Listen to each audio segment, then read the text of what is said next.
بسم اللہ الرحمن الرحیم۔ آخر حضور صلی اللہ علیہ وسلم کی دو بیٹیوں کو طلاق کیوں دی گئی؟ دوستو، ایک باپ سارے غم برداشت کر سکتا ہے، لیکن جب اس کی جوان بیٹیوں پر کوئی مصیبت آئے تو وہ اس بوڑھے باپ کو توڑ کر رکھ دیتی ہے۔ حضور صلی اللہ علیہ وسلم نے جب طائف کی وادی میں کافروں کے پتھر کھائے تب بھی آپ نے کسی کو بد دعا نہ دی۔ جنگ احد میں آپ صلی اللہ علیہ وسلم کو کافروں نے اوپر سے نیچے گرایا تب بھی آپ نے کسی کو بد دعا نہ دی، لیکن جس وقت حضور صلی اللہ علیہ وسلم کی دو بیٹیوں کو اچانک طلاق دی گئی تو آپ صلی اللہ علیہ وسلم بیٹیوں پر آنے والے اس غم کو برداشت نہ کر سکے اور طلاق دینے والے اس ظالم انسان سے کہا کہ جا، میں تجھے بد دعا دیتا ہوں کہ اللہ تجھ پر اپنا کوئی کتا مسلط کر دے۔ دوستو، یہ واقعہ حضور صلی اللہ علیہ وسلم کی دو بیٹیاں حضرت رقیہ و حضرت ام کلثوم کا ہے کہ جن کی شادی حضور صلی اللہ علیہ وسلم نے نبوت کے اعلان سے پہلے اپنے چاچا ابو لہب کے دو لڑکے عتبہ اور عتیبہ سے کر دی تھی، لیکن جب حضور صلی اللہ علیہ وسلم نے اپنی نبوت کا اعلان فرمایا تو آپ کے گھر والے ہی آپ کے دشمن بن گئے اور اسی دشمنی میں حضور صلی اللہ علیہ وسلم کی دونوں بیٹیوں کو طلاق دی گئی۔ اس کا مکمل واقعہ کچھ اس طرح ہوا کہ جب آپ صلی اللہ علیہ وسلم کی دعوت تبلیغ سے اسلام تیزی سے پھیلنے لگا تو مکہ کے کافروں کی نیندیں اڑ گئی اور انہیں کسی پل بھی سکون نہ ملتا۔ وہ ایسے موقع کی تلاش میں رہتے کہ جب وہ حضور صلی اللہ علیہ وسلم اور غریب مسلمانوں کو تکلیفیں دے کر انہیں اسلام چھوڑنے پر مجبور کر سکیں۔ یہاں تک کہ ان ظالموں نے حضور صلی اللہ علیہ وسلم کے بھی قتل کی پلاننگ بنا لی تھی، لیکن اللہ تعالیٰ نے حضور صلی اللہ علیہ وسلم کی مدد اور ان ظالموں کی سازشوں کو ناکام کیا۔ مکہ کے کافروں نے بیچارے کمزور مسلمانوں کو اپنا نشانہ بنایا اور ان کو تڑپا تڑپا کر دل کی بھڑاس نکالنے لگے۔ اس کام میں مکہ والے تنہا نہ تھے بلکہ بہت سے دوسرے قبیلے والے بھی ان کا ساتھ دیتے تھے۔ دن پہ دن ان کے ظلم و ستم بڑھتے ہی جا رہے تھے۔ ان میں کچھ ایسے بھی بے رحم تھے کہ جن کے سینوں میں دل نہیں بلکہ پتھر کے ٹکڑے تھے۔ ان لوگوں نے بے بس مسلمانوں کو قید کر کے بہت مارا پیٹا، انہیں بھوکا پیاسا رکھا، مکہ کی تپتی ریت پر لٹا کر لوہے کی گرم سلاخوں سے داغا۔ انہی بے بس مسلمانوں میں حضرت عمار بن یاسر تھے کہ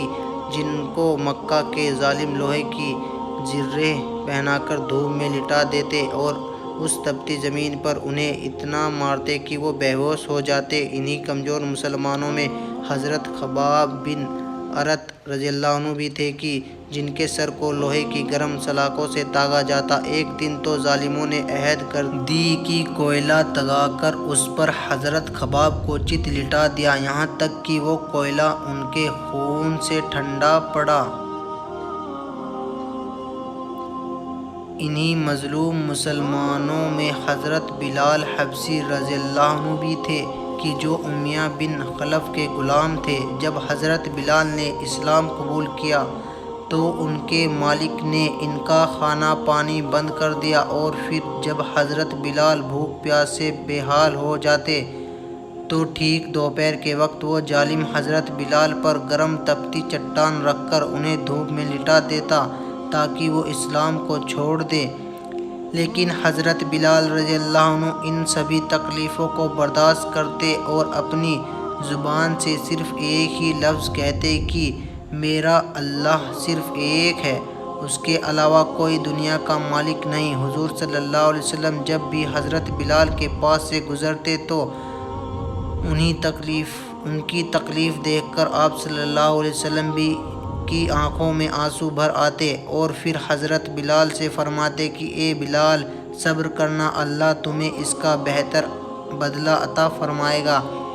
بات یہاں تک نہ تھمی بلکہ ایک دن آپ صلی اللہ علیہ وسلم کی دو بہت چہیتی بیٹیاں حضرت رقیہ و حضرت ام کلثوم کو بھی اچانک طلاق دے دی گئی تاکہ آپ صلی اللہ علیہ وسلم پوری طرح ٹوٹ جائے اور اسلام کی دعوت دینا چھوڑ دے، کیونکہ جب حضور صلی اللہ علیہ وسلم نے کھلے طور پر اپنے نبی ہونے کا اعلان فرمایا تو ابو لہب نے حضور صلی اللہ علیہ وسلم کو گالیاں دینا شروع کر دی اور کہنے لگا کہ اے محمد تیرا برا ہو۔ تو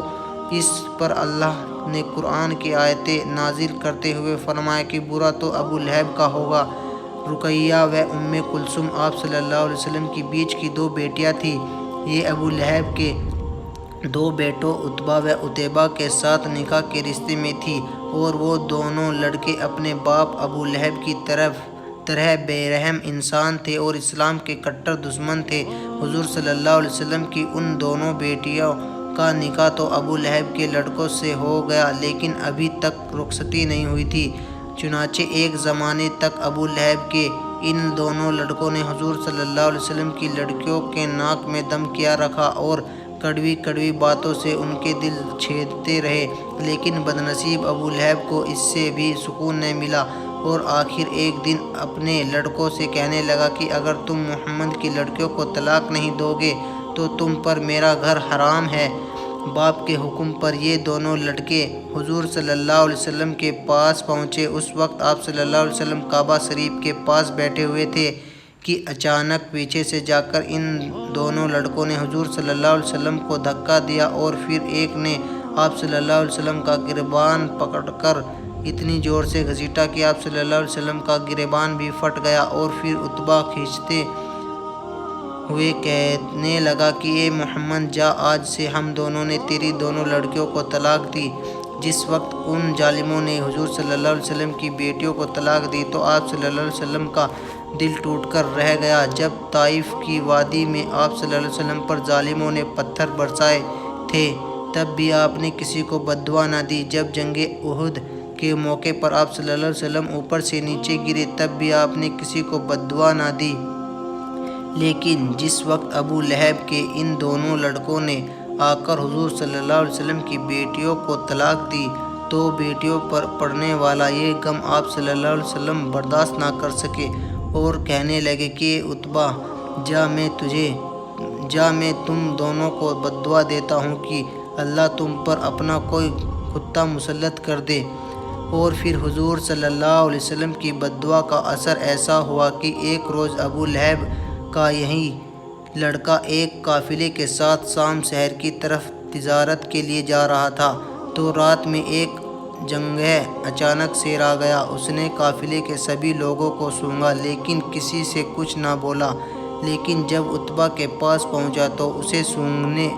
سونگتے ہی حملہ بول دیا اور چیر پھاڑ کر اس کے جسم کے ٹکڑے کر دیے۔ جب ابو لہب کے دونوں بیٹوں نے حضور صلی اللہ علیہ وسلم کی بیٹیوں کو طلاق دی تو